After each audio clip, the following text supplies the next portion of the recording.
Speaker sir,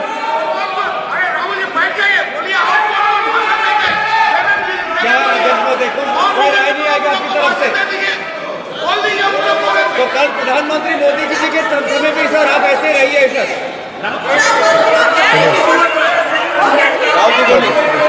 speak until the quite.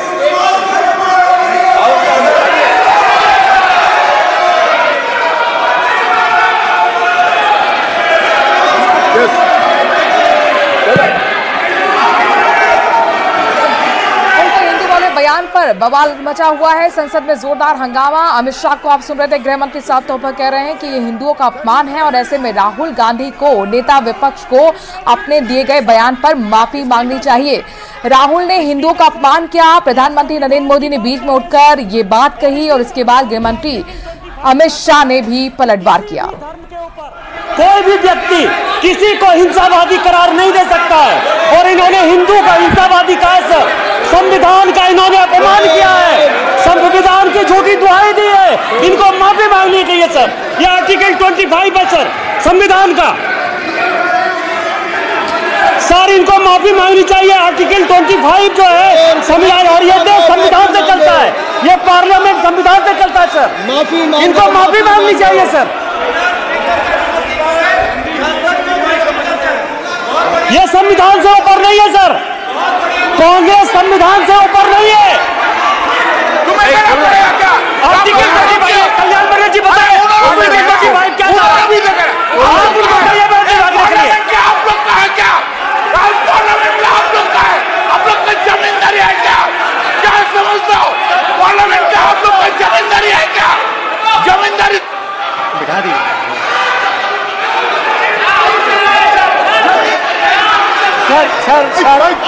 Sir, speaker sir, माने please एक minute देता हूं मैं। आप हिंदू धर्म कहता है। एक मिनट प्लीज माने सदस्य प्लीज, मान्य प्लीज एक मिनट प्लीज। माननीय सदस्यगण, ये सदन की एक मिनट मैं दूंगा, अलाउ करूंगा आपको। माननीय सदस्यगण, इस सदन की एक गरिमा रही है और हमें संवाद चर्चा करते समय इस सदन की गरिमा को रखना चाहिए और ऐसी कोई भी आपत्तिजनक बात जो पूरे समाज के पर विषय हो, कम से कम प्रतिपक्ष के नेता को बोलते समय ध्यान रखना चाहिए। मैं इसको सीरियस तरीके से देखूंगा।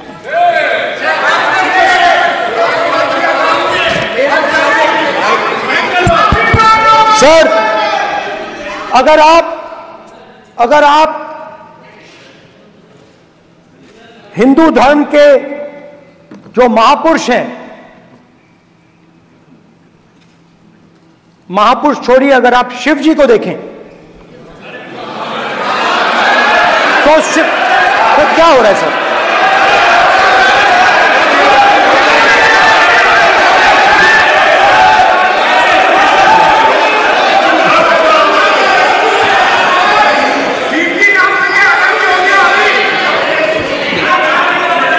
अगर आप शिव जी को देखें तो उनकी इमेज से आपको पता लगता है कि हिंदू डर नहीं फैला सकता, हिंदू हिंसा नहीं फैला सकता, हिंदू नफरत नहीं फैला सकता। और बीजेपी 24 घंटा नफरत, हिंसा, नफरत, हिंसा, नफरत, हिंसा। स्पीकर सर, कहां तक इन्होंने डर फैला दिया है?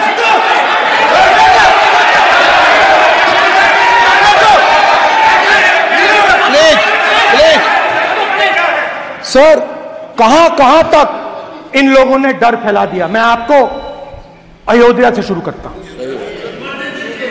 सर नमस्कार। अयोध्या ने आपको मैसेज भेजा, अयोध्या ने राम भगवान, मेरा व्यवस्था का सवाल है।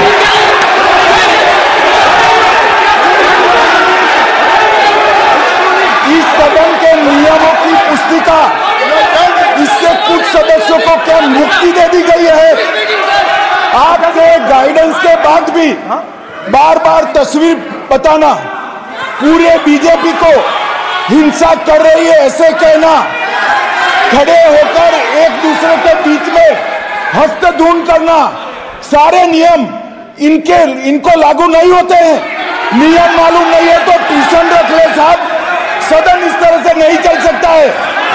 ये सदन, मेरा आपसे आग्रह है कि ये सदन ऑर्डर में रहना चाहिए, नियमों के अनुसार रहना चाहिए। वो हम सभी सदस्यों का आपसे विनंती है। ठीक है सर, एक मिनट प्लीज। माननीय सदस्यगण, आप ही राम भगवान की जन्मभूमि ने, अपेक्षा करता हूं कि अपन इसके नियम प्रक्रिया चले। नो, सब चले। नो, आपने बताया था नियम। नो,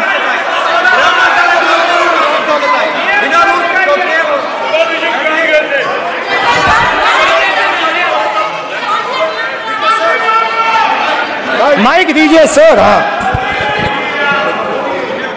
सर, मेरा सवाल है सर, इस माइक का कंट्रोलर किसके हाथ में?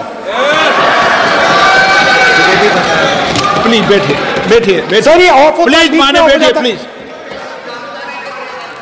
ये बार कई बार विषय उठ गई और बहुत गंभीर, और माननीय सदस्य, आप प्रतिपक्ष के नेता हैं, आप सदन के बाहर भी ये बात कहते हैं कि माइक बंद कर देते हैं।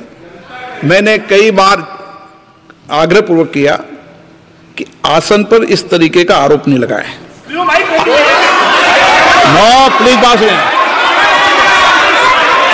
आसन पर सभी दल के, प्लीज, आसन पर सभी दल के लोग बैठते हैं और सभी दल के लोग सभापति तालिका पे हैं, और सब जानते हैं कि एक व्यवस्था होती है, जिस भी माननीय सदस्यों को आग्रह किया जाता है बोलने का वो बोला जाता है, और जिसको आग्रह नहीं किया जाता उसका माइक चालू नहीं होता। आप बोलने के लिए खड़े, आपका माइक कभी बंद नहीं हुआ, कभी बंद नहीं हुआ। आप अगर आसन में जो भी विराज रहे हैं वो अगर आपका नाम नहीं पुकारते हैं तब माइक चालू नहीं होता।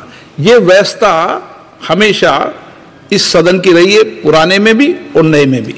कभी आसन पे व्यक्ति पर माइक का कंट्रोल नहीं होता। दूसरा, माननीय प्रतिपक्ष के आप नेता हैं और आपसे ये अपेक्षा की जाती है कि आप लोकसभा की प्रक्रिया का, संचार नियम का पालन करें, संविधान की जो व्यवस्थाएं दे रखी है उसकी पालन करें, और सदन में बोलते समय किसी भी धर्म को के ऊपर ऐसा आक्षेप नहीं करें जिससे पूरे देश के अंदर विषय पैदा हो।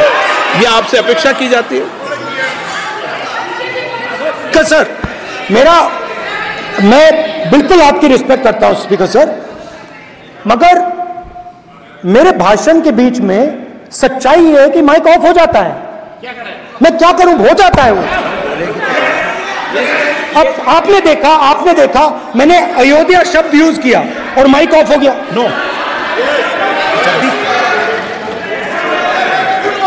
अरे ये प्रधानमंत्री मोदी जी के टाइम में आधा आधा कह रहा है क्या? तो अयोध्या ने राम भगवान की जन्मभूमि, प्लीज ब्रदर, राम भगवान की जन्मभूमि ने बीजेपी को मैसेज दिया, और ये आपके सामने मैसेज बैठे हुए हैं। मैंने इनसे पूछा, कल कॉफी पी, इनसे मैंने पूछा बताइए, मैंने पूछा कि बताइए ये हुआ क्या। बीजेपी ने राम मंदिर का इनॉग्रेशन किया, बोलने दीजिए, राम मंदिर का इनॉग्रेशन किया। अरे भाई आप हार गए, उसको प्रश्न करिए। नाम बोलने की कोई जरूरत नहीं, मैं भाषण दे रहा हूं, आप नहीं दे रहे हो। मुझे बोलना है जो बोलना है, मुझे नाम लेने की कोई जरूरत नहीं, मुझे जो बोलना है मैं बोलूंगा। तो अयोध्या ने मैसेज दिया और मैंने इनसे पूछा कि हुआ क्या, और इनका जवाब आया। मैंने उनसे पूछा कि आपको कब पता लगा कि आप अयोध्या में जीत रहे हो, और आपने कहा पहले दिन से मुझे पता था। सही बात। और मैंने कहा ये क्या हुआ? उन्होंने कहा राहुल जी, अयोध्या में एयरपोर्ट बना, अयोध्या की जनता से जमीन छीनी गई और आज तक उन्हें मुआवजा नहीं मिला है। उन्होंने कहा, सही बात, उन्होंने कहा कि अयोध्या में जो भी छोटे छोटे दुकानदार थे, जो भी छोटी छोटी बिल्डिंग्स थी, उन सारों को तोड़कर गिरा दिया गया और उन लोगों को सड़क पर कर दिया गया। इन्होंने यह भी कहा कि अयोध्या के इनॉग्रेशन में अयोध्या की जनता को बहुत दुख हुआ, क्योंकि इनॉग्रेशन में अदानी जी थे, अंबानी जी थे, मगर अयोध्या का कोई नहीं था।